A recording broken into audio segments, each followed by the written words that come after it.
Hello YouTube, this is Beedrew1111, gamertag Beedrew93, and this is... Crispy Chris 62, your gaming gentleman. And together we are the Welsh Crisp, or as Microbox likes to say, the ant and deck of YouTube. And before we start, I'd like to just do a few, I'd say shout-outs, but mention a few things. Extreme Xbox Gamers has got an official YouTube channel. You have E-Rock and Crispy Chris being the two people behind it. And I just want you guys to go show your support. Subscribe, like the videos, watch the videos.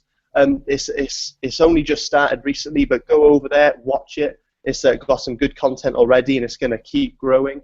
Show your support, guys. We're an Xbox community. We need to help each other out. Secondly, Gibmeister XB1 done his pilot episode for his Rawcast this evening with Microbox of X as his guest, and it was very, very good, very funny. I'm sporting the suit and tie Gibmeister if you're watching us now, as you very much liked my suit and tie last time. But no, a brilliant job, guys, with a brilliant job, guys, and a brilliant job on the pilot. And I'm looking forward to future episodes. And on to my last thing to mention. Crispy Chris, my main man here, please, guys, get on his channel. Get on his... Well, you're on his channel now. Yeah. Get on my channel when you're on it. Get on your channel while you're on it. But honestly, guys, subscribe to his channel. Anyone watching this, please subscribe. Tell your friends to subscribe. Let's get this man to 100 subscribers. Let's get him on triple figures. He is my deck. I am his ant. And we're working together to bring you good content. We're trying to do the podcast. We're trying to get... we're trying to get a bit of an, we're trying to help you guys out. We're having a lot of fun doing it. Let's get into triple figures. How about you, Chris? What would you like to say, mate? Thanks very much. Yeah, it's been an absolutely blast ever since I started YouTube. Absolutely amazing, and I'm nearly hitting triple figures, which I'm very much excited about. And to everyone who's subscribed already, you're legends. Right, so the first thing I want to say is that I am admin for Extreme Xbox Gamers, and we have started the YouTube, and we've had some really good success. We've got a lot of subscribers already, and currently we have a sort of the competition at the moment that if we reach 150 subscribers on the Extreme Xbox Gamers YouTube channel, we are giving a 12-month Xbox Live Gold membership to a member of one of the subscribers for Extreme Xbox Gamers. So please hit that subscribe button on Extreme Xbox Gamers and you won't regret it. We're starting this YouTube channel from scratch, a YouTube channel dedicated to the pro Xbox gamer, and we are so excited. Right, our podcast tonight is all about graphics, and that's why you're here. Graphics are being all over the news surrounding Xbox and PlayStation, and it's been everywhere in the Xbox gaming media, so we needed a podcast to sort it all out, to put a stamp on graphics once and for all. Right, so my first question to Beedrew is, when the Xbox launched, what titles did you expect from this new next-gen console to come to the market? Well, I was very, very excited about Rise, Son of Rome. It's safe to say Rise was the biggest eye pleaser for me. Well, you only have to look at the original trailer. I mean, for a launch title, that was spectacular. I mean, like when you look back at the original Xbox, Project Gotham Racing, as a launch title. When you look at the Xbox 360, Call of Duty 2 as a launch title. That was a launch title, wasn't it, Call of Duty 2? Yeah, Call of Duty 2. It just seems the Xbox has had a bit of a... Well, every time. It's always had a good few games to push, and I knew that this Rise was going to be a good one. And I was truly excited for that, to say the least. And the visuals were beautiful. Yeah, see, when I got the Xbox One... I think you were the same. We got Xbox One in the Titanfall bundle that came with Titanfall, and that was my first ever glimpse of what a next-gen game was all about, how the capabilities of this game that I've never seen before, with the power of the cloud and the possibilities of rendering all the Titans and the AI, and it was absolutely amazing. And I wasn't really focused. It wasn't like a high resolution game, because I looked at the trailers, but it was a long time after until I got Rise on a Rome or Forza. So Titanfall for me was one of the reasons I brought the Xbox One. I was actually more excited for Titanfall than I was for Forza or Rise on a Rome. And then what I really expected was to be much better for the 360, to be better, but I didn't actually know what to expect. It was a total surprise to me. I've seen a lot of PC games and they looked gorgeous, and I think, well, maybe they're on par with PC, or I had no idea until I saw games like Rise on a Rome, Forza, and Titanfall. These launch titles blew my mind away. When I went into, I think it was at PC World, and played on the Xbox One the first time before officially buying one, I couldn't believe it. I had to get an Xbox One. You know, it was superb, and it was absolutely amazing. Best looking games on Xbox are Forza and Rise on a Rome. And just to go on Rise on a Rome and Forza, that was running at 1080p 60 frames, right? Since launch, one of the first ever Xbox exclusive, Forza, was running 1080p 60 frames at launch. So yeah. Can you imagine? Well, no, that's the brilliant thing. So, I mean, like, obviously a lot of people believe 1080p 60 frames is the standard that every game should be hitting, which is partly the problem, because gaming has kind of lost its way due to people being a bit obsessed over the P's and frames, if you ask me.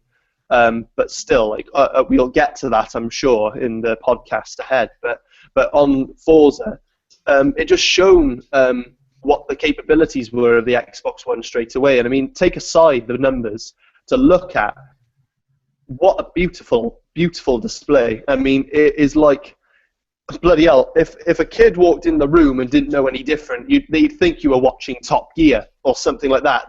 It looks real.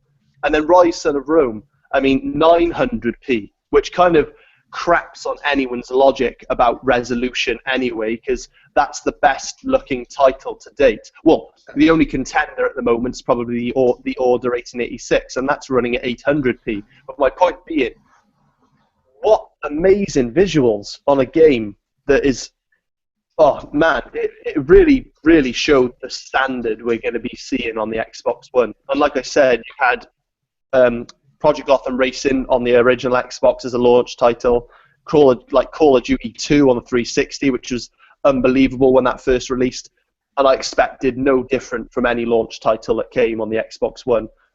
For the standard, I thought it was, I knew it was going to be amazing, and it really did deliver. Yeah, and also just to really come on to that forcefully, is that 1080p and 60 frames per second could always be done. So when people say, oh, the Xbox can't achieve 1080p 60 frames, or when has the other Xbox ever achieved that 1080p benchmark? Well, it has since launch, and it's absolutely ridiculous if like the PlayStation or the PCs can't open their eyes to understand that Xbox had these 1080p 60 frames at launch. It doesn't make any sense, and there's been loads of hate towards it. I don't know about you, but when I looked on forums about Xbox games that were coming, like the trailers, some gameplay, you know, I was excited for the games, but every time in that comment section, someone would put, oh, the Xbox can't run this game at 1080p, and that spoiled the game. In fact, game developers even came out and said, we are fed up with this debate. We don't even care. Game developers don't even care anymore, because this is just ridiculous. A game developer announces their new game, but no one cares because they're too focused in this resolution debate than the actual game itself. Oh, totally. No, mate, totally, like, spot on. Like Aaron Greenberg in his interview on the Inner Circle podcast, not Aaron Greenberg, sorry, Brad Wardell, he said outright, like, we could go to 1080p. At least I'm sure it was Brad Wardell. It was either Brad Wardell or Aaron Greenberg, one or the other. But they said that we could go to 1080p, but the developers of games choose not to. And I've read, and aside from the podcast, I've read that on many a article. Like, look at Assassin's Creed Unity. I mean, there was all that debate about bottlenecking and all stuff like that. But end of the day, Ubisoft as a company just thought it looks better at 900p than it does 1080p anyway. So let's reach a level playing playground, and that caused absolute. Oh my God! Do you know what? I still to this day have nightmares because I just can't stand like the endless debates around that time.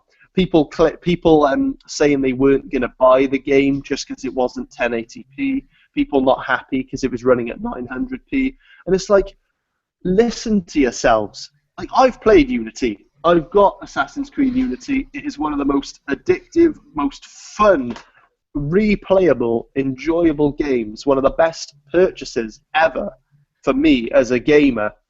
And it could be 720p for all I care. I could be a stick man for all I care. The gameplay is so much fun. Who gives a crap about the graphics, honestly? I know. If you want peas, go to a fish and chip shop, because this ain't the place. You know what I mean?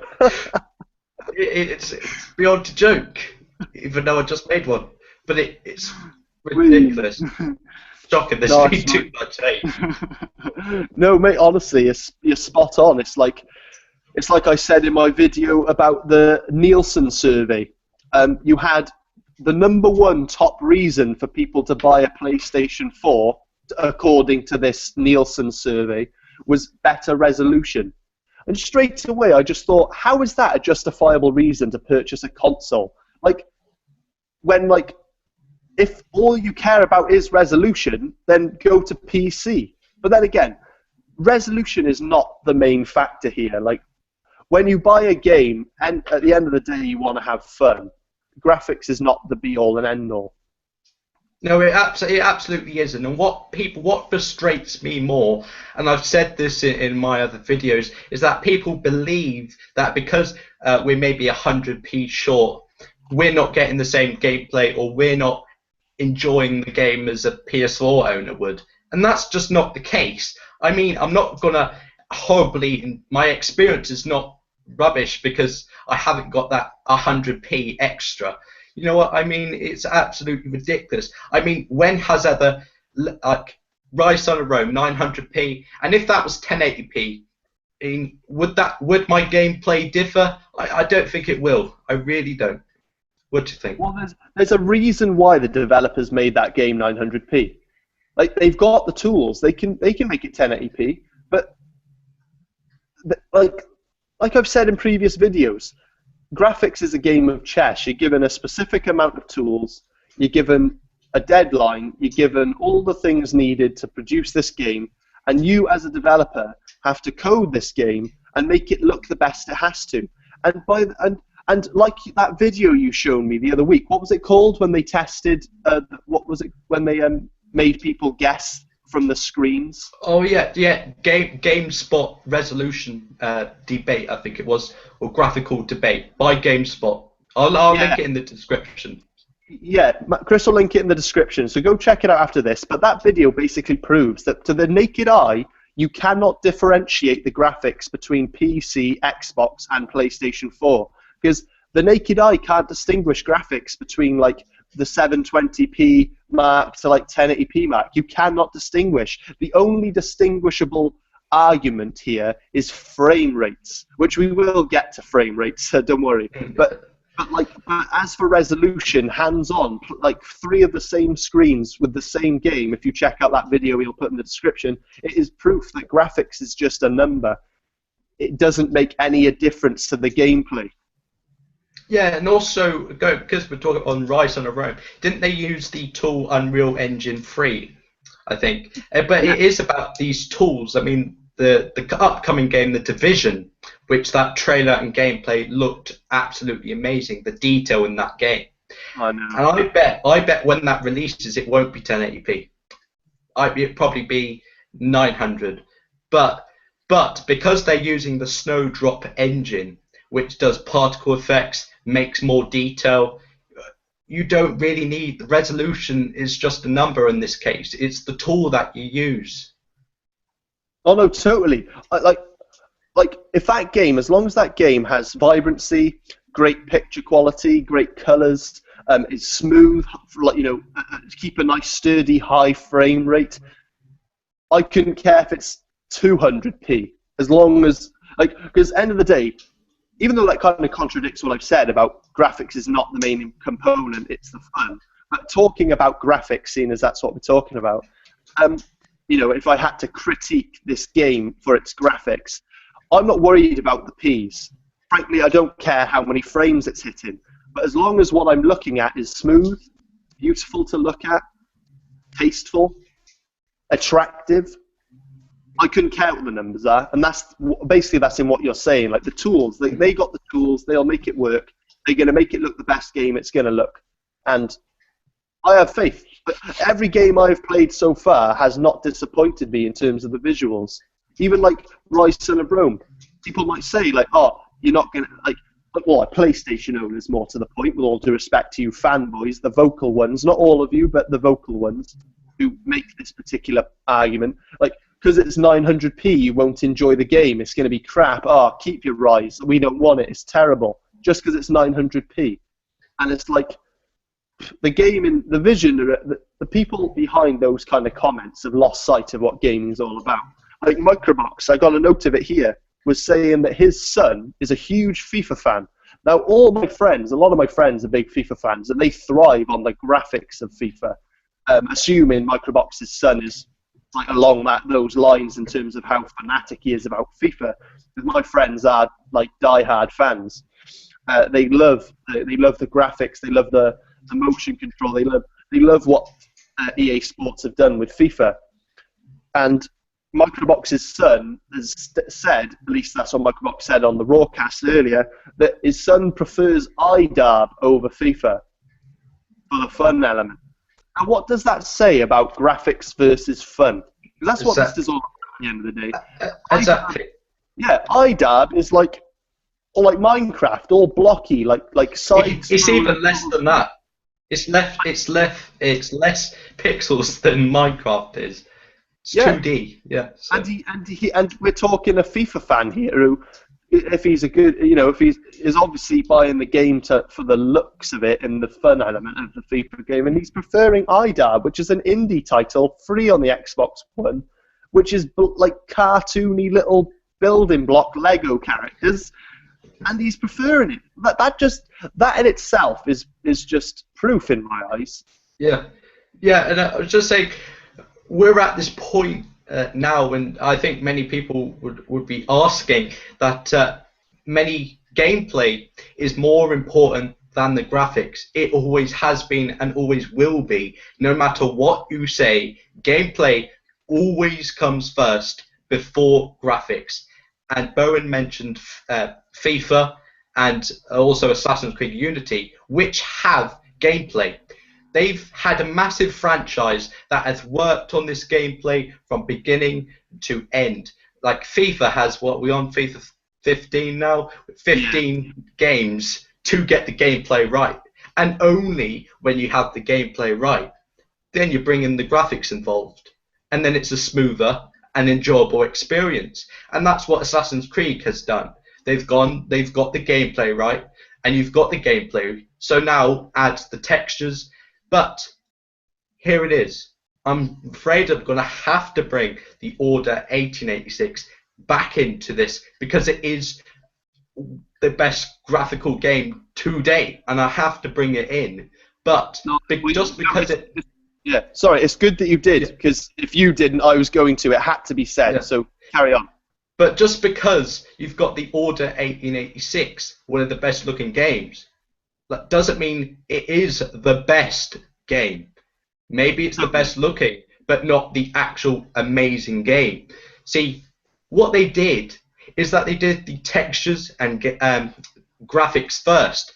That was their primary focus. When they were developing their game, they had that in mind day one.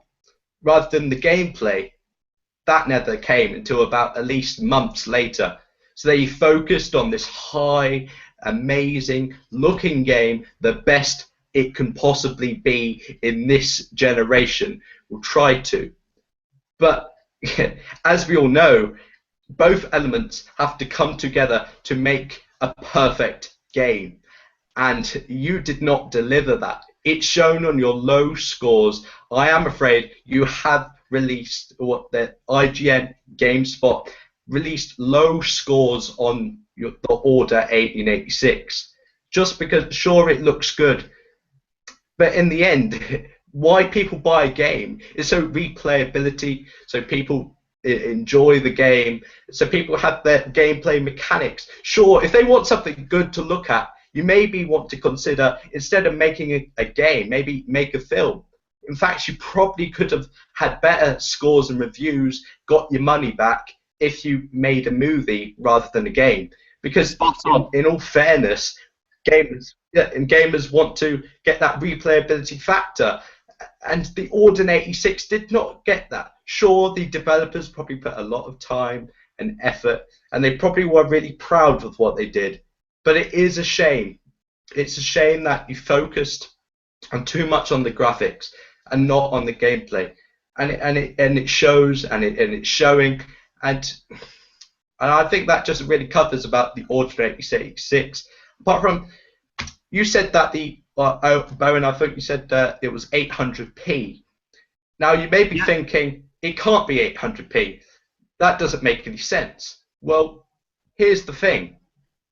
You may notice when you see some Order 1886 gameplay, you may see some black bars surrounding to make it more cinematic, to make it more like a film. In fact, I would call that cheating. Called it cheating. And I call it cheating because if you put in black bars, you're actually shrinking the diameter of the screen. So 800p sort of still looks really amazing and good. But in fact, you're cheating by putting these black bars all around your screen. Well, it's compacting it, isn't it? Yeah. And to be honest, that is cheating. And Rise Under Rome, you don't get these massive black screen bars. It doesn't add to the experience. It doesn't make it look like a film. I don't know why you did it.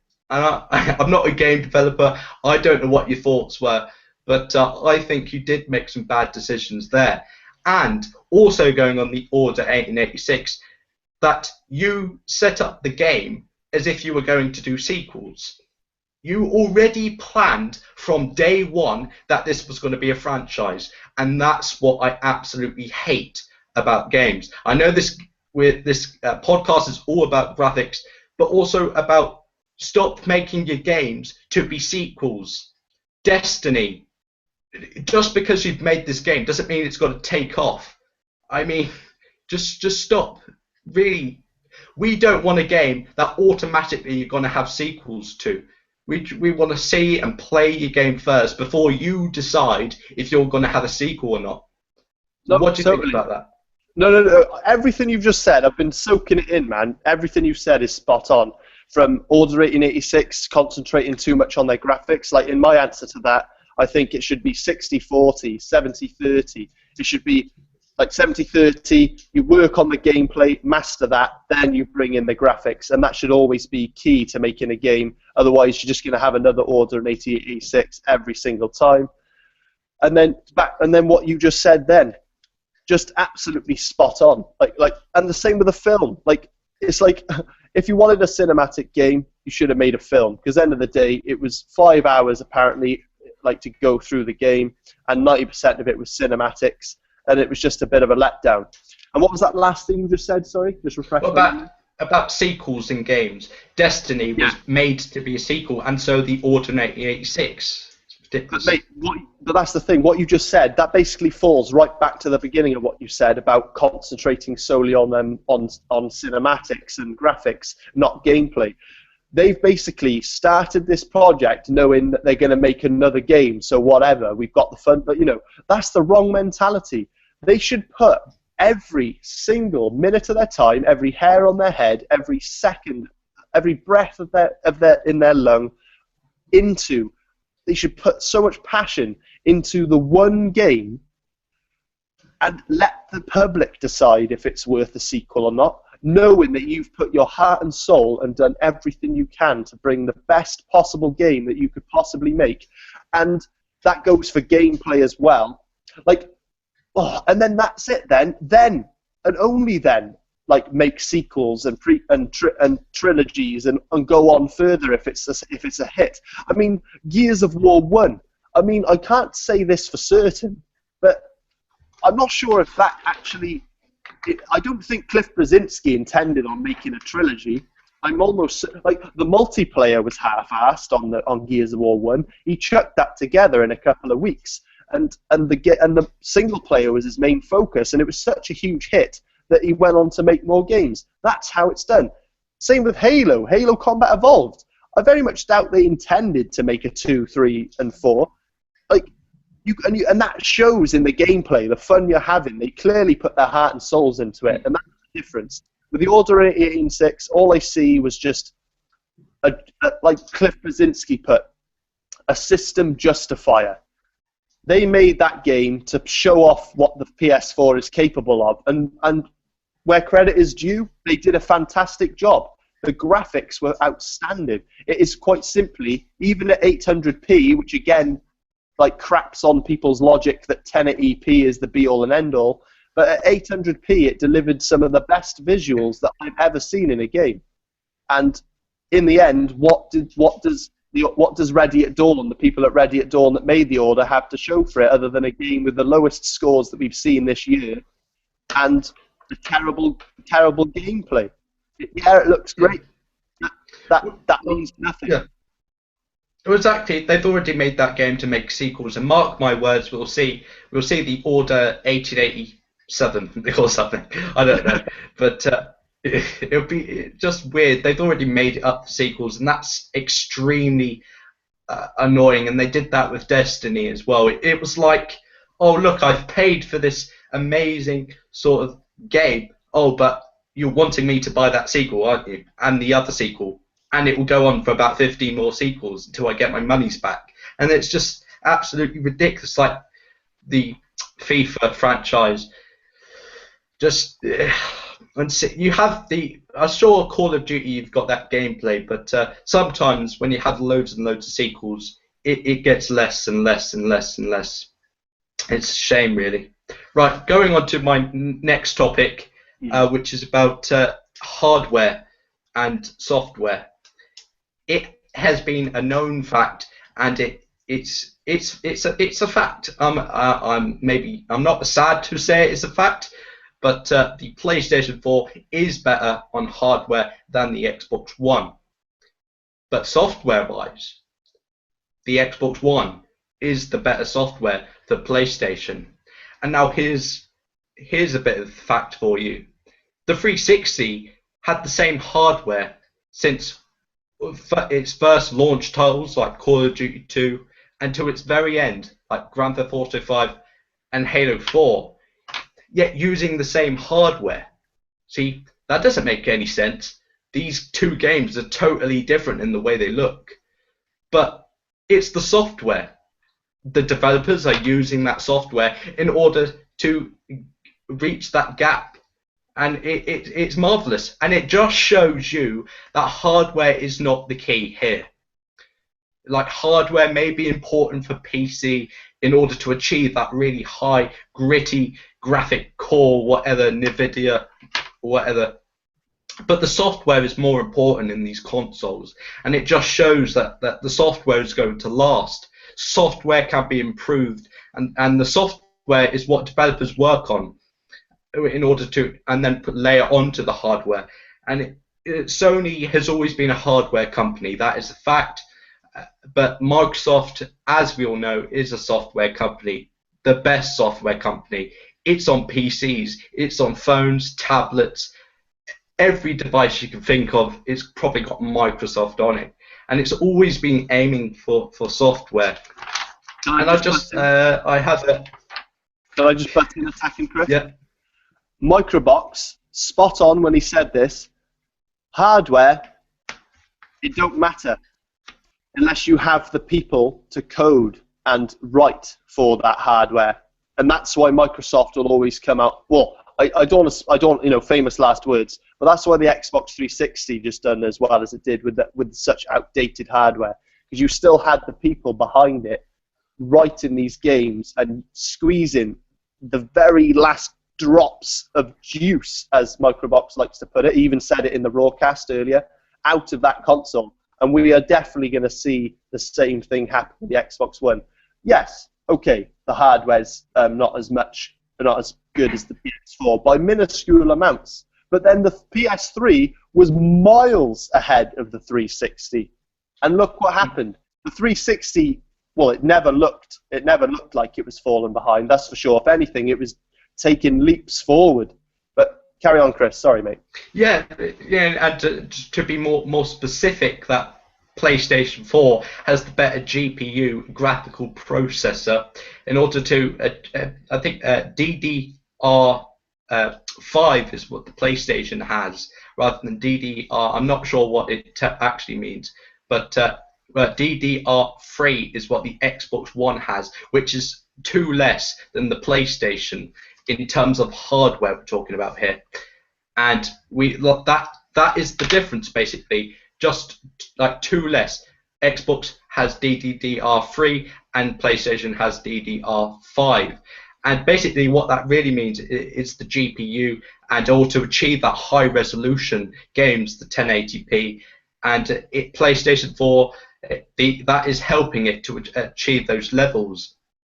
But the software, this is where Xbox takes over. CPU. This has been shown in frame rate. We've had a smoother. It's the focus now is the frame rate smoothness on the Xbox One. As we've seen with games with Assassin's Creed Unity, it was obvious that the frame rate was really smooth on the Xbox One and very bumpy, dipped, low frame rates on the PlayStation 4. And this was because of the CPU. The Xbox has high levels of CPU, rather than the PlayStation has high levels of GPU. And CPU is very important, because in my experience, frame rate really does mean a lot. It also means if your game's smooth as well, and that's quite important to a game. As we've seen with Assassin's Creed Unity, CPU also helps, and it also complements well with DirectX 12, and I'll get to that further on. But CPU is where we really saw a high peak in CPU is Assassin's Creed Unity. To achieve all the AI in that game, which to my personal opinion is the most AI I've ever seen in a game. I was blown away. How is that even possible? What is the tech and the specs behind that game? And that is the CPU doing its work. Now, can you imagine that CPU was really pushed to its limits in Assassin's Creed Unity, and the PlayStation 4 couldn't cope? In fact, it was a frenzy. People were going mad. People were typing on the forums, this PlayStation version of Assassin's Creed Unity sucks. I hate it. What are you doing, Ubisoft? I hate you. I'm never buying an Assassin's Creed again. And it was a nonsense. So basically, what they did is the fact that they accused the Xbox of bottlenecking the PlayStation 4 version. But up the line, like what you just said, it's becoming more and more apparent that it's actually the other way round. Because the visuals on the Assassin's Creed Unity for Xbox didn't suffer. If you want to get into the resolution argument, then fair enough, like 900p, whatever. But the frames were there.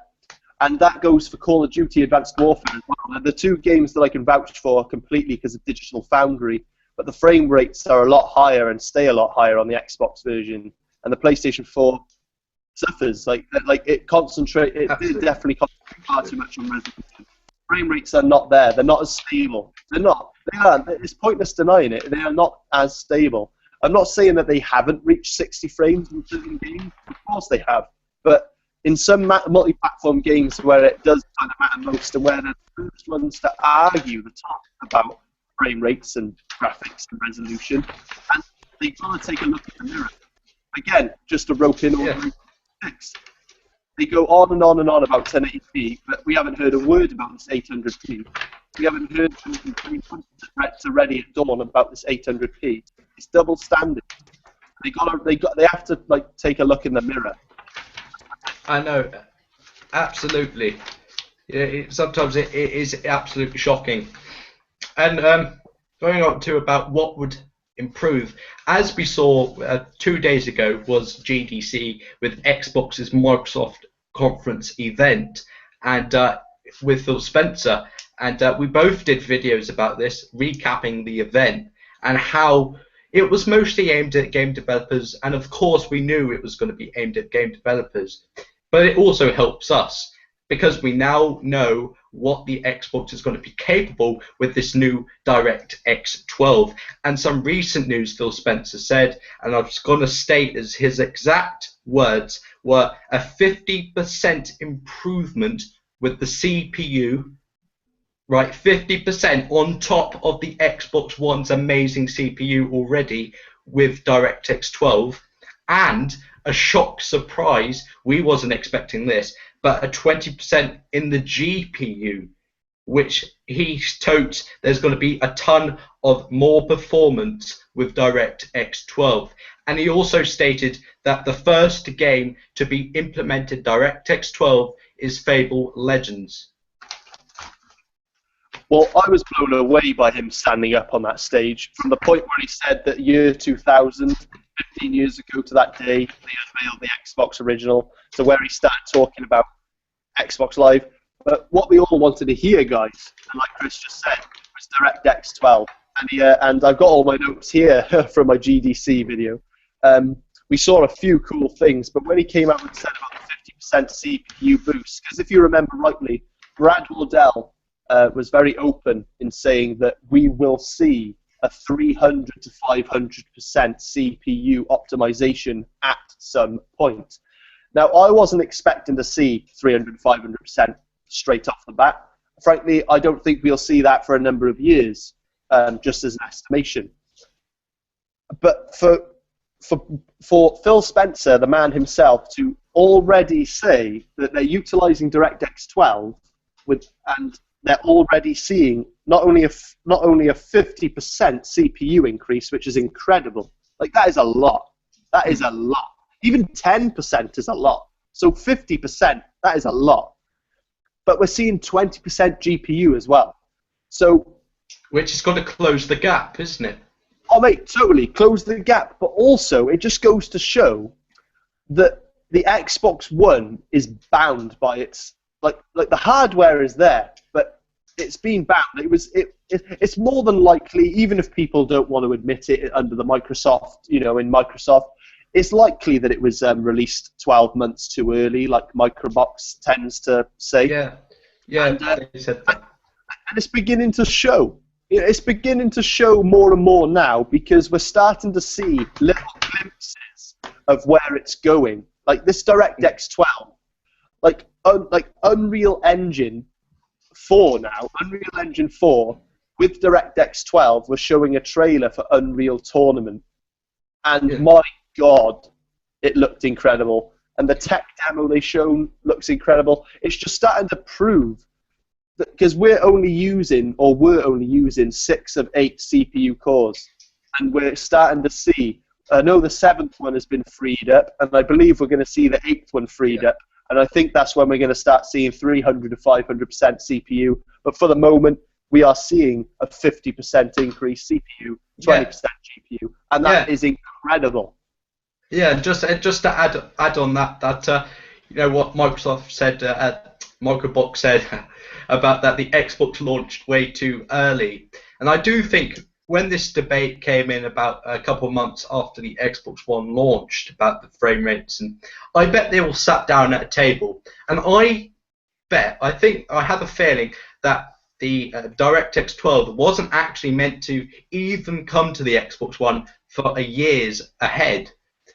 But I reckon they sat down and said, we've obviously, the hardware's better in the PlayStation 4, but what can we do to make it better? And I bet they knew a way they could do it, but in the future, but bring it earlier, so to close this gap and to stop all those debates from happening. And all these frame rate debates, I probably bet this will be the last ever podcast to ever talk about graphics, but I don't know. But I hope it is, actually. I hope this is the last podcast to talk about graphics, because I am fed up of graphics and this debate. It's going to end, and it will end. And we can actually focus on the graphics. That game looked nice. That game also looked nice. That game really played well. Not, oh, the Xbox One can't look as good as the PlayStation 4. Comparison videos, comparison after comparison, forum after forum, tweet after tweet. It's just ridiculous now. And I think we're having this podcast to bring that all to rest, to show you people why graphics on the Xbox One and PlayStation aren't going to matter anymore. We can finally focus on the, like I said, the Division, the Snowdrop engine, CryEngine, Unreal Engine 4, all the tools that we are very excited for as gamers to show on these games, but we can't actually get excited because we're bogged down in all this debate. So it really is absolutely annoying. No, I think you're right, Chris. It'd be nice. It would be an ideal world if, like, this was the last time anyone talked about graphics and parity. Unfortunately, I very much doubt that'll ever be the case. Even if this DirectX 12, brought us on par or whatever. Like, but you're right though. It'd be an ideal world. But this DirectX 12, I mean, I don't know if it contradicts what you just said, but I do believe Windows 10 and DirectX 12 were always meant to ship on the Xbox One, but weren't ready. I think they were a year. They had a good year until it was going to be ready to use, and the PlayStation 4 was about to hit the shelves. The Xbox One needed to make a debut, otherwise they were going to be so behind in the sales. Like on the Rawcast this evening, Gibmeister and the Microbox are talking about how many units PS4 have sold. I mean, Microbox said how much further behind would have Xbox been if they didn't bring out the console when they did. So I believe they did release it when they should have, but people judge it by the standard it was producing at launch, which for me and you, we were happy with that standard. It was a fantastic standard, and I don't regret a thing. I think Rise, Son of Rome, Titanfall, Forza Motorsport 5, all fantastic looking games. But now with the power of DirectX 12 being utilized by some of these massive game developers and dev kits and stuff, like Unreal Engine 4, Epic Games at Unreal Engine 4, you've got Crytek, all these amazing people making these incredible games, and it is starting to show the graphics that we are going to be seeing in the future for the Xbox One. And like you said, ideally it'd be a perfect world if graphics was wouldn't it be amazing if graphics wasn't even a topic? If graphics were just... Well, we accepted the fact. We accepted those are the graphics, and we never talked about it. We just talked about the games. Well, I think that's the difference. That's the difference between us as gamers who enjoy games and fun, and the people who obviously only care about the resolution, I suppose. Like, that is just the difference. There's two types of people in the gaming industry at the moment, and I'm beginning to see it more and more. The people who want the fun and to enjoy their experiences and enjoy the level of gaming that is being brought to us at the moment. It's such an amazing time to be a gamer. And then you've got people who aren't interested in the games. All they're interested in is the back of the case saying 1080p. I know. That's all they care about. And another thing, like, look at Minecraft. Look at the success of Minecraft as a game.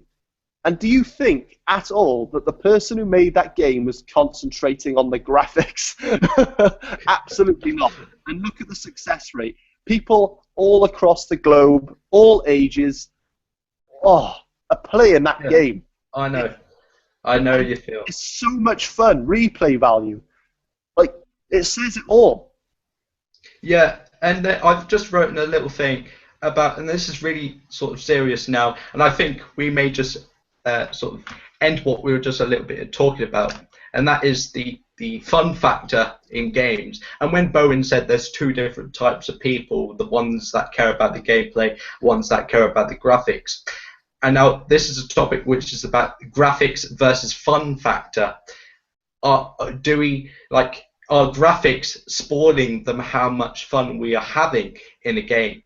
Because I all know that when I bought the Halo Master Chief Collection, I didn't buy it when they announced the anniversary. Sure, it was going to look good, but I didn't buy it because it's going to Halo 2 again. It's going to look good.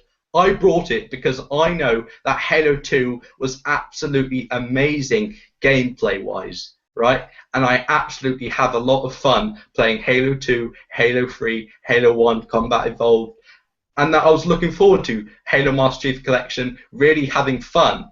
But I wasn't buying that game on the fact it was remastered in 1080p 60 frames. That doesn't matter. I played it because it actually came to the Xbox One, and that was amazing to me.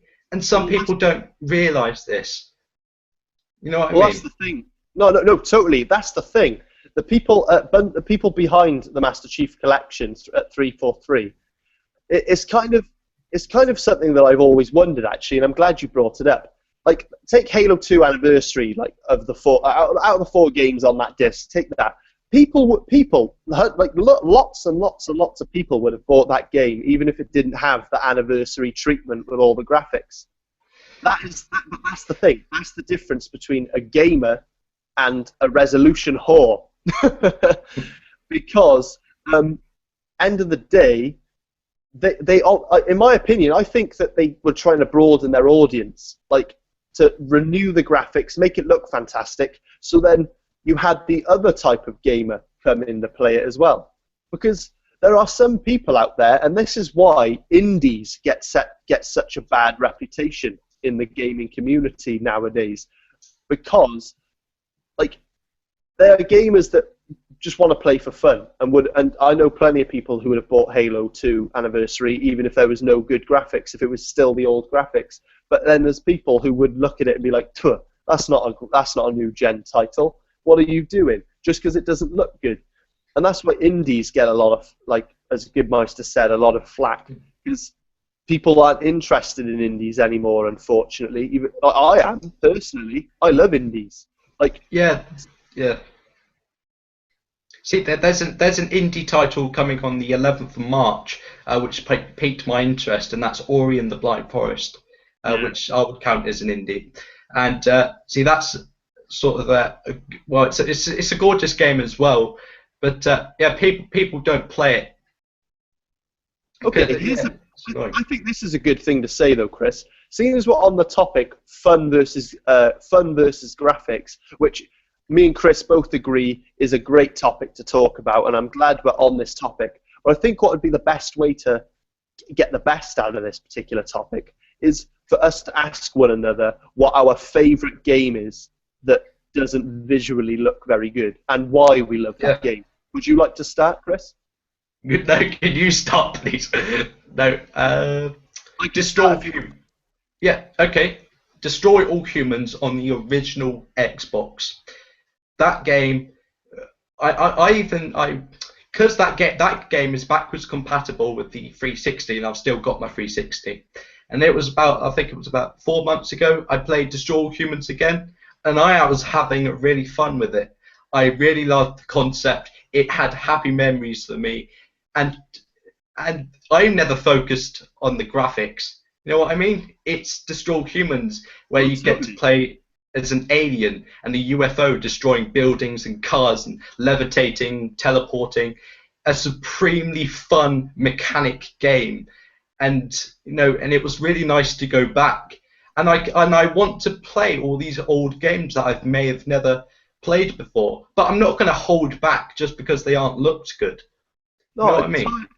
mate, totally. It's in answer to the question, like games that I've played that I love that aren't great graphics. I mean, God, I could name 100. Like, I'll just name 3 for argument's sake, and these are quite modern as well. You've got Rayman Legends, one of the best titles, like for gameplay, replayability, fun factor, and the graphics. It's nothing special. I mean, they look nice, like they're colourful. It's a very aesthetically pleasing, beautiful looking game artistically, but it's not a graphical game, but fun. And then you've got The Walking Dead by Telltale. Now I'm sorry, Yes. I know, I know, Chris, me and you, man, I know, I know I probably sound like a broken record here. I out of like the 70 videos I've done on my channel, I probably mentioned this game on 69 of them. But what an amazing game! Ah, the graphics. It's comic book. It's like the style they went for was like water pencil sort of art looking, like cartoon, like as if you're reading the graphic novel. And I love And it works really well.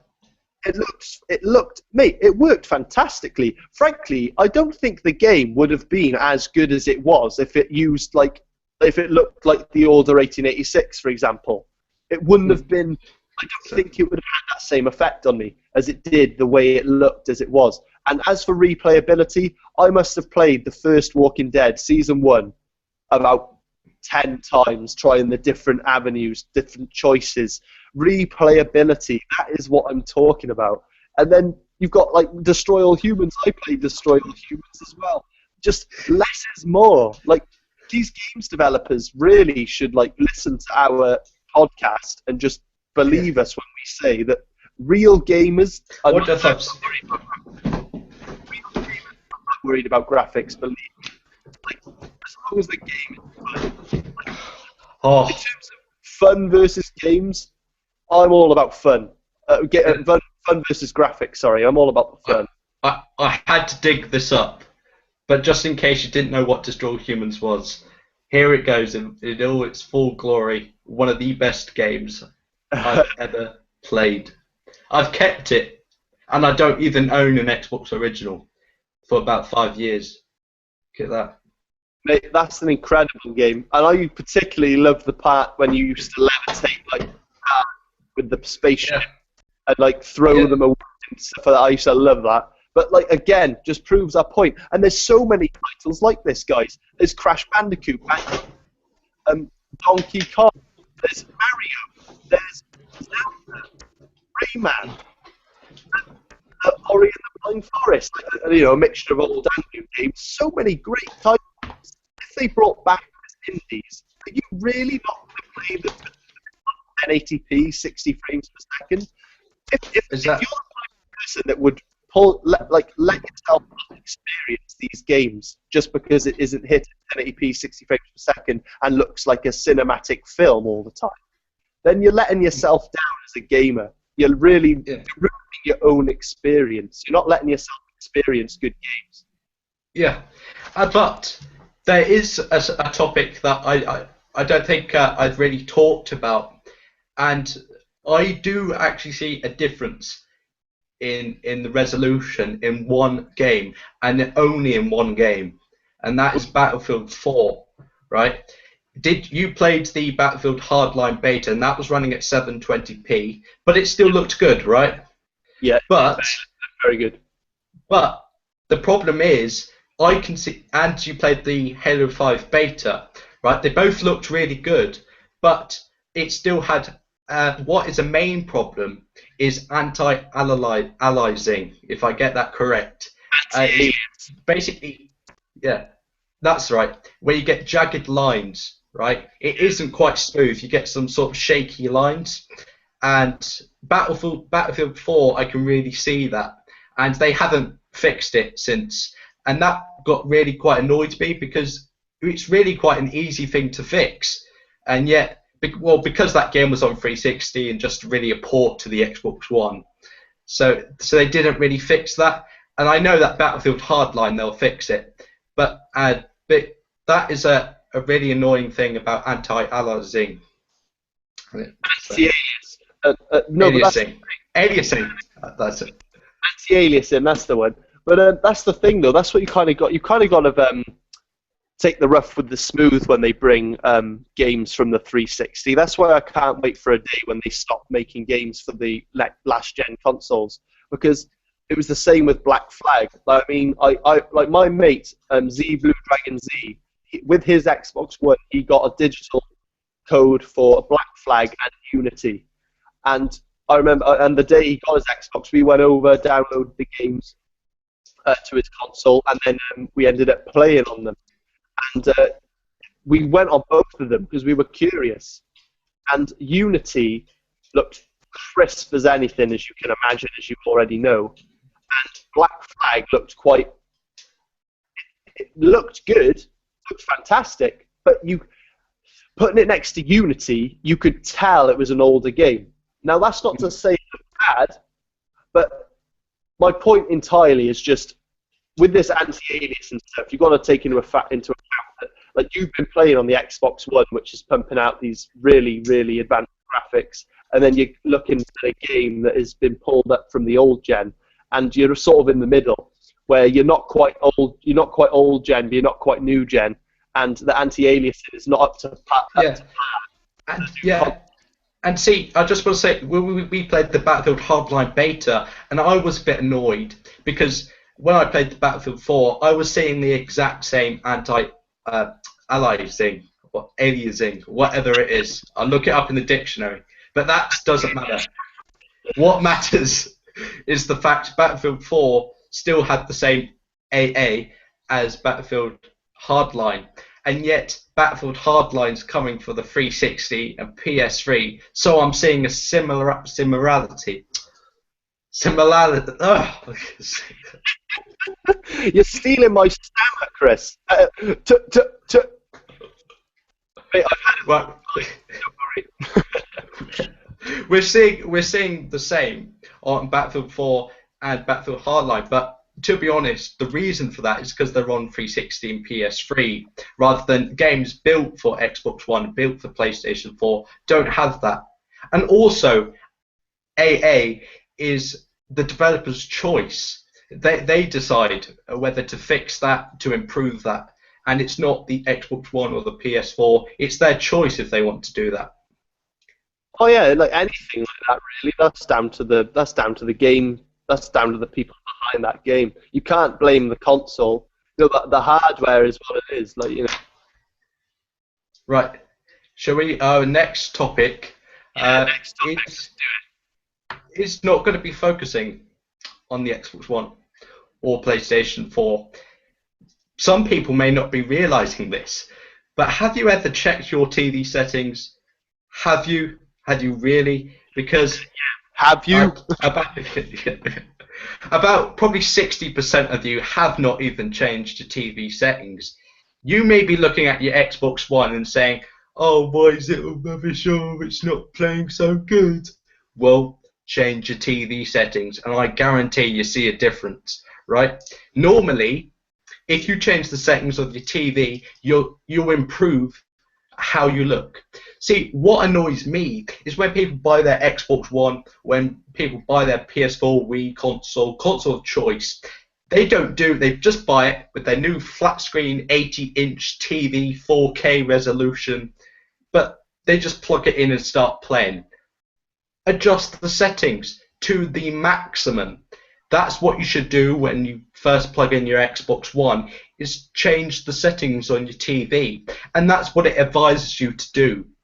If you go on your Xbox One, press the start menu, go to settings, and then scroll down, and there should be a button called Calibrate TV. There's a selection of settings which you have your remote in one hand and have the Xbox, and then you adjust the settings to what looks best on the Xbox One. And that's what I did. And I remember when I didn't care about my TV settings, I played at least about 2 years of the 360, I think it was, or just playing the game with the TV I plugged in, and I never changed the settings. And I wished I'd changed my settings 2 years ago, and I missed out on that. I was playing games at like low resolution when in fact I could be playing on high resolution, and that really annoyed me because I didn't know, and some people may not know. So I'm just showing you now and telling you now that sometimes it isn't the Xbox One or the PlayStation. Sometimes it may just be the TV or monitor you're playing through. I'm glad you said because your TV. Yeah. Oh, sorry. Go on. Go on. Oh no, I was just saying. Your TV. Sorry, you go on. Okay. Basically, what you're saying is spot on, because there's two things I'd like to say. One, you might not even know this, but because some people don't know these things. Some people don't check. People don't think to check. Like my mate certainly didn't check. He was quite surprised the other week when I showed him that his telly was only capable of going up to 720p. So he's playing his Xbox One on a 720p telly. So he's already not pumping out the best possible visuals that he can watch. That's point number one. And so many people are doing this. And then, like Chris said, little did you know, you could calibrate to your TV. So whatever TV you have, you can optimize the settings to match with the Xbox One. So then you get the best picture coming through your telly, whatever telly you purchase. Now that brings me to my final point. People who debate graphics, the argument in itself is not fair until you put the same game next to the same two screens, and those two screens have to be the same television. Because I'm telling you now, even me and Chris, if we're both playing Assassin's Creed Unity on the Xbox One, I guarantee you we're both playing two totally different games in terms of what we're looking at. My telly is a Goodman's. His telly is a Bush. Each telly is going to produce different color textures, different. It's going to have different LED. One might be LED, one might be, bloody hell, LCD. LCD. You don't know there's so many types of tellies around. That's my point. And a lot of people don't know this or don't think about these things. But how do you know that one of the main reasons this graphical argument is as big as it is not so much because a game looks better or worse, but because it looks different. And then that brings us to the argument as well of the two consoles in itself. The two consoles are next to identical. And that brings you to what makes you think that it is better or worse? It's two different consoles with totally different hardware. It is going to look different no matter what. It's never going to look identical. So you can't compare, really. The argument isn't fair. But the most fairest it could be is comparing on two of the same telly. Because, like I said, my telly and Chris's telly and everyone else's TVs are more or less different. Most people have a different telly to the next person, and that already changes the experience. Yeah, and I've got a quote here, and this is very important, and I want you to really understand it. What is the point of buying a next-gen Xbox One console, full graphics, if you're not getting the potential out of it? What is the point of buying this next-gen system when, in fact, you probably won't know the difference if you aren't getting the potential out of it? And also going on to about 1080p, if your TV is 1080p, please put your Xbox at 1080p. I can't get this enough. Please. I mean, sometimes you get TVs that are 720p, and that's understandable if you put it on 720, 1080p. But if your TV can do full HD, look at the settings on your TV, look at it now if possible, and then put it on 1080p, because we'll bet, or even put it on 1080p when you have a 720p TV, it will still be better. And trust me on that one. And there's also different settings which you can change, the contrast, the sharpness of the TV, and they all make a difference. Keep adjusting it with your remote, just keep until you find the perfect setting. I found mine, I think Bowen's found his, and it only took me 2 minutes, 3 minutes to find the perfect setting I game on. And you could do the same. Just takes 2 minutes or 3 minutes. And it also, like Bowen, it also depends on your TV as well. Many different TV. If you're thinking of buying a new TV, you may want to consider all these like different factors: 1080p, contrast, sharpness. And not all TVs are the same. Some may deliver a perfect picture brightness, and some may deliver maybe it's darkened, maybe the colours aren't vibrant enough. It's your TV. It's one of the key opponents. Sure, we're talking about graphics here, but it's no point talking about the entire graphics debate on Xbox and PlayStation when the actual device you're playing on, the TV monitor, is the key component to graphics. And so people don't understand that. That's the worst part, Chris. People don't understand that. People, all day long, you'll see in forums, my Xbox plays better graphics than your PlayStation, vice versa. And a PC person will say, oh, my PC plays better graphics than... But end of the day, the console and television go hand in hand. Your visuals are only going to be as good as the telly that it's producing.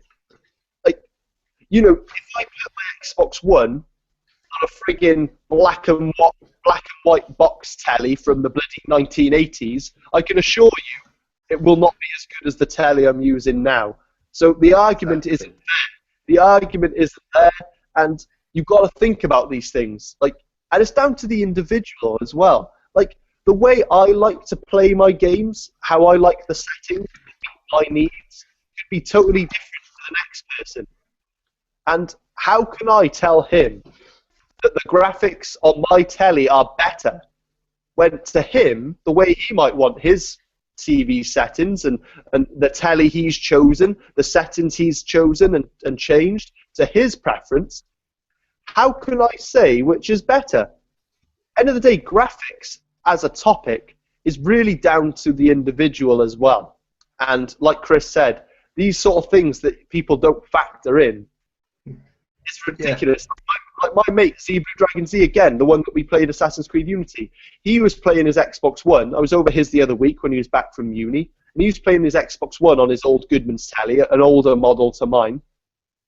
And even though the visuals look fantastic, I noticed on the top of his screen that it had HD 720, and I was curious. So I went onto the Xbox settings, and it was set to 720. He couldn't go any higher. And I was just like, oh, bloody hell. And a lot of people, I bet there are so many people that do this, because some people, like tellies last a long time. I bet you some people have TVs that they've had for the last bloody 15 years and haven't changed. And it's only really now we're starting to see smart tellies, 4K tellies, 1080p, all these amazing TVs. And if you didn't know that what your telly was capable of, then you're already at a disadvantage. So someone who might have that and come to you saying, oh, the graphics don't look very good on your telly, it looks way better on mine, it's because it's a different TV. It's mad. I can't believe we've gone from graphics on consoles to TVs, but it is definitely a topic that needs addressing. Yeah, they're all interlinked with each other. This is all about graphics. Mate, graphics is a broad subject, and we said we'd cover it all, and TVs is a huge, huge part of it, guys. Yeah, and I've got a topic that also about this also covers it, and that I think we may have mentioned it: frame rates versus resolution. Right? Yes, frame rates versus resolution. To be honest, when the Halo Master Chief Collection, I don't know about you, but I noticed quite a big difference when I played Halo 4 on the 360 and I played Halo 4 on Xbox One. It was smoother. It was really smooth, like Call of Duty is, that I've never seen before. You can get those headshots. You can actually aim better. You get a better visual experience than you do with 30 frames. And I personally think frames and the smoothness of the gameplay is better than the resolution. Absolutely, frame rates all the way. I take Call of Duty Advanced Warfare, for example. Not to make this about PS4 versus Xbox, but it has been proven on Digital Foundry that the frame rates dropped significantly on the PlayStation version, and it's shown quite dramatically. And for me personally, I would much prefer like what the Xbox done, which was to fluctuate the resolution to keep the frame rate high. And when playing, you would never have noticed that resolution drop. It could have dropped as little as 720, which it didn't, and you would not have noticed. But the frames were up there. But the PlayStation 4 locked at 1080p, and their frame rate fluctuates. Yeah, it didn't fluctuate by a lot. I don't think it went below 40, if I remember correctly. But still, it was noticeable. And back to the argument, frame rate is far more important in my personal opinion. Oh, fun is more important in my personal opinion. But in terms of graphics and the topic resolution versus frame rate is the best policy. And I love that Microsoft, I love that Xbox and the devs making Xbox games are working around frame rates before they worry about resolution. Yeah, absolutely. You know, this is a really big topic. It's actually, normally when people think of graphics, they think of just the resolution, but we've actually broadened it quite a lot, and there's still more topics to talk about. But I just quickly want to say that the people who are watching now, questions, please put it in the video. We really want to answer your questions live on air. So I've sent you a message to put your questions, and we'll try our very much best to answer them. So just if you could do that now, it'd be very cool. Yeah, please do, guys. And that goes for all of our podcasts. We're live. We're doing this for the viewers at the end of the day. And even though we're having a good time, we like to interact with our supporters and our viewers, and it means a lot. So please, put some questions, anything, questions, opinions, anything you'd like us to address or talk about, please, down below. Right, our next topic is something like what did you expect from in the future? What do you think games would look like in the future? When we saw concept art for Call of Duty Advanced Warfare, and he had sort of stubble, you could see the stubble on his chin and the pores on his skin, and that was really lifelike. And that came out 2014, and that's 2015 now. What games would look like in 2019 if they look as good as they are now? Can you imagine? Well, don't get me wrong, I can't. I can't even fathom in my brain like how good it'll look. But after Brad Wardell's interview on the Inner Circle, where he basically said the 300 to 500% CPU boost, and that at some point in the Xbox One's life, well, not just Xbox One, PlayStation 4 as well, in this generation's console life cycle, we will be seeing Lord of the Rings graphics. And even what did they do with that Star Wars stuff? Like they did with DirectX 12, they did real-time Star Wars of the Phantom Menace streamed in it or something. I don't know the ins and outs, but I mean we're already seeing such amazing increases. Like Rise Son of Rome is still such a great looking title, and you've got Unity, you've got Far Cry 4, you've got some amazing titles. You've got Division coming out, Rainbow Six Siege, Fable Legends, Halo 5, Gears of War 4. These games are going to look outstanding. And I bet not even half of them have even utilised DirectX 12 yet, because DirectX 12 is relatively new, and these games I've mentioned have been in development for a while. But I think when we start seeing games specifically coded for DirectX 12, we're going to be absolutely blown away. Absolutely. And also going back to what Microsoft released, HoloLens, right? You watched GDC, and at the end, HoloLens is now a Microsoft device. It's going to be running Windows 10. It's counted as an entertainment games device. And as we all know, with the VR headsets, with these Google glasses, Sony Project Morpheus, now with Microsoft HoloLens, gaming and entertainment sell the device. And that's a fact. Gaming and entertainment is what people want from these devices. They don't want to search the internet or all of that.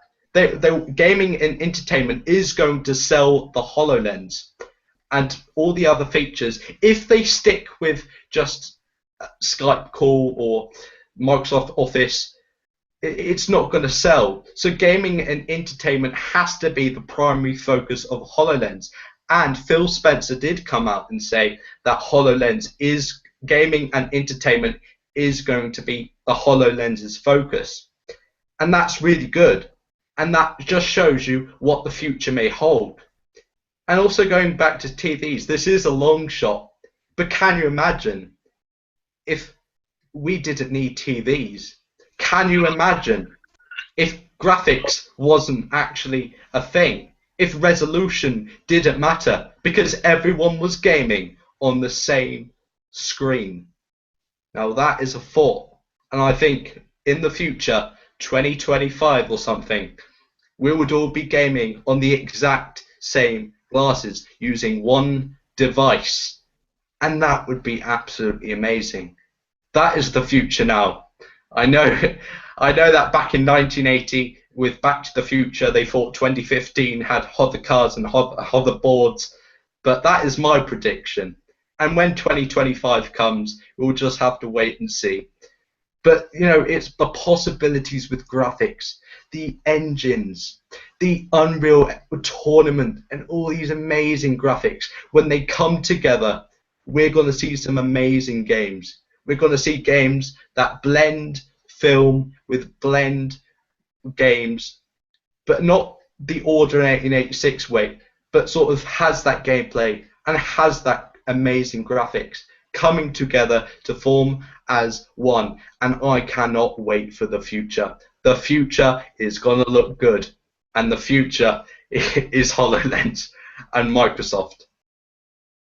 No, well, everything you just said, like, absolutely spot on. And I like your slogan then, the future is going to look good. I like that, Chris. But no, Phil Spencer said gaming is going to be critical, and all games are already in development for HoloLens. And yeah, and with that said, in terms of the graphics side of things, I couldn't agree more with Chris. I do believe if they utilize, I know there's plenty of other VR headsets around, but just taking HoloLens into account, because I personally think HoloLens is miles ahead of any other VR headset. It's quite simply amazing, and I'm not being a biased guy.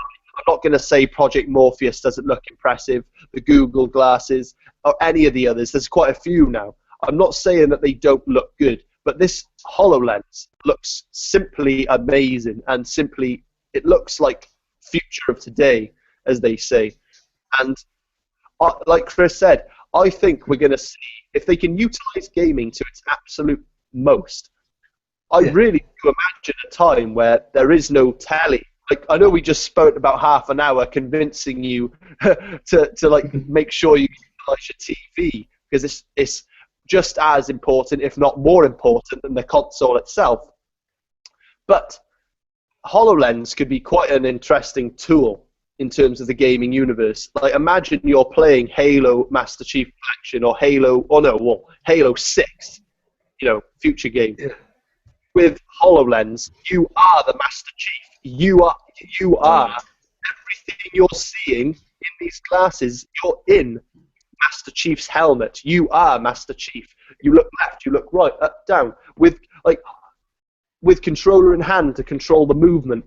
Like, what an amazing, I know I could be jumping the gun here, but talking of graphics, because HoloLens, if you look at the demo, they want to blend the virtual reality with reality.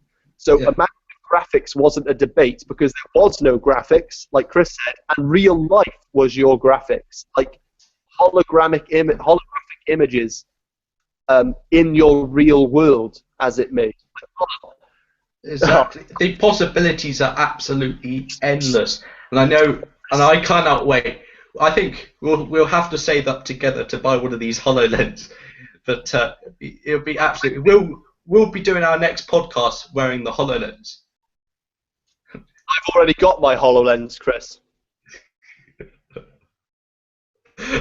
Oh wow, that's absolutely amazing. incredible. I know. Why don't people think this idea is? No, seriously though, I mean, like the future is going to be incredible for gaming in terms of graphics, terms of games, terms of fun, stammer alert, innovation, being innovative and being like, and it all falls under graphics at the end of the day. It does. Like everything, like graphics is at the heart of everything, but graphics is not the most important thing. That's what you just got to remember. That's exactly, and I think we've been doing these amazing speeches. We should be running for the president or something. These speeches are so amazing. But yeah, you know, the innovation for Microsoft is absolutely amazing. If you told me, if someone showed me that little bit of demo, little bit of gameplay, like 2 years ago, I wouldn't have believed you. I would have thought, I don't want to watch Star Trek. Switch the channel over. See, I wouldn't have believed you. But like now, it's shocking. I showed my grandparents this HoloLens, and they were absolutely amazed. And it really just shows that Star Trek is coming, and it's coming fast. And Yeah. I cannot wait. And the different things Microsoft got up their sleeve, they've got something up their sleeve. They've been rolling it back ever since and showing us a little glimpse of their future. And I think the future is going to look good. Because we may be closing the topic soon, but I just really want to express something that really surprises me, and that Microsoft focus is shifted towards gaming. They're focusing on the gamers now, and this is something they always should have done. They lost when they first started up. Their company was focused on the software for Windows, Microsoft, Word, Excel, PowerPoint, and they really neglected gamers. And now they're going back to gaming. And this is something that excites a lot of people with their cross-platform play. And I think we may do it in another podcast, but I think me and Bowen really want to show sort of the direction in which Microsoft is going, like how with this cross-platform play and the recent news of GDC, which we can do about 5 podcasts on, because just graphics alone, we've really excelled this podcast forward, and we're so excited about the opportunity and what Microsoft is doing. And I think we should plan a next podcast for what Microsoft vision is for the future. No, totally. The vision that I couldn't agree more. I mean, like we're constantly thinking of things to talk about, and there's so much to come. Like we've got like when GDC comes to a close, we'll be having a lot more to talk about on GDC, because it's only really, on the is it the 14th they stream the whole thing live? Yes. Yeah. So that'll be March the 14th. There's so much to talk about, and this podcast is getting so interesting, and I'm enjoying every minute of it, and it's so good. Like I think we have exhausted graphics as a topic, that's for sure. Yeah, absolutely. Also, I think we may have a question. Oh, wicked!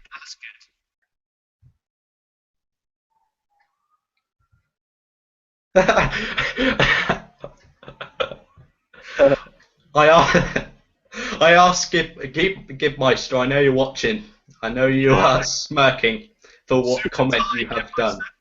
All for you, mate. I know you like my size. I got a pink out today. Well, basically, I said to him, answer any questions, and he said, "No, I'm good, thanks." You smirky person. I gave you loads of questions on your podcast. Oh man. Well, yeah, I just want to thank everyone for watching our podcast, and I think we'll bring it to a close. I think we've really exhausted graphics. I think we've talked for ages. I just want to say thanks for everyone who was watching. Give Meister, Xbox God, Kenny Thomas, Microbox of X, and many of the others from Extreme Xbox Gamers. I really thanks for watching this podcast. And before I really sign you out, this really is episode 6 of our podcast now. Can you imagine that? This is progression, and we cannot wait for our next podcast, where we may have a special guest. Over to you, Pedro.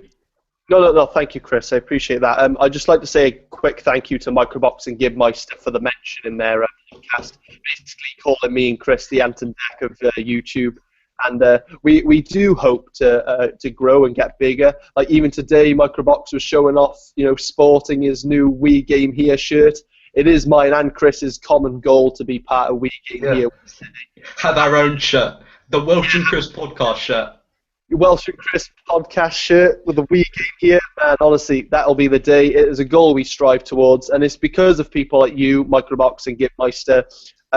You two really are ones for the community. You're not in it for the drama and the bloody cries of other gamers. You're in it for the happiness and what drives me and Chris to do these podcasts and our channels. We're very small and we love doing it because of people like you. We aspire to be you, and we appreciate your support and the fact that you take the time to help us, and it's fantastic. And I just wanted to say a big thank you. But yeah, future podcasts coming. We'll be doing an announcement soon, likely to have another guest. But honestly, I have nothing else to say other than graphics. Yeah, absolutely brilliant. And I think it's absolutely be amazing. I know that there's people still watching now, and I really am so thank you for people who are watching, because I'm sort of nothing in the YouTube, and then doing these podcasts has really make you feel something. Also, just before we end it, I just want to say thanks to everyone who was commenting on the videos. Thanks to everyone. I had a lot of people sharing my videos, and that really inspires me. Every time I see a share or a comment or a like, I have this grin comes up right here, and it really puts me onto another video for you guys, because I really do that, and I appreciate the fact YouTube has clung on to me, and to give back to the community, and I really thank you for that.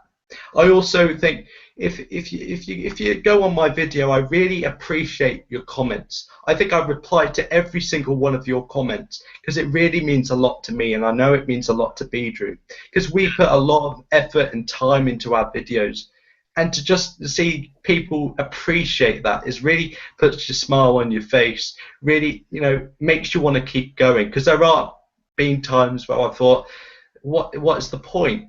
But doing these podcast sessions, showing the support, and just recently I became admin for Extreme Xbox Gamers, and I'm one of the co-founders of the Extreme Xbox Gamers YouTube channel. Really showing your support, it means so much to me, and it means so much to Bowen. Been absolutely brilliant. Thanks very much. Yeah, no, Chris, you're spot on, mate. It totally does mean a hell of a lot, and we thrive on your feedback, your comments, and we enjoy what we do, guys. It's all for you at the end of the day. We're giving it, and we enjoy ourselves, and it's a great experience. But that's all I have to say. I've really enjoyed this podcast. Graphics is definitely one of the more fun topics we've talked about to date, and we can't wait to do more for you guys. So thank you very, very much for watching. Thank you for taking the time to watch me and Chris, aka Ant and Dec. And thank you very much. That's Bedrew1111 gamertag Bedrew93, and this is Crispy Chris 62, your gaming gentleman.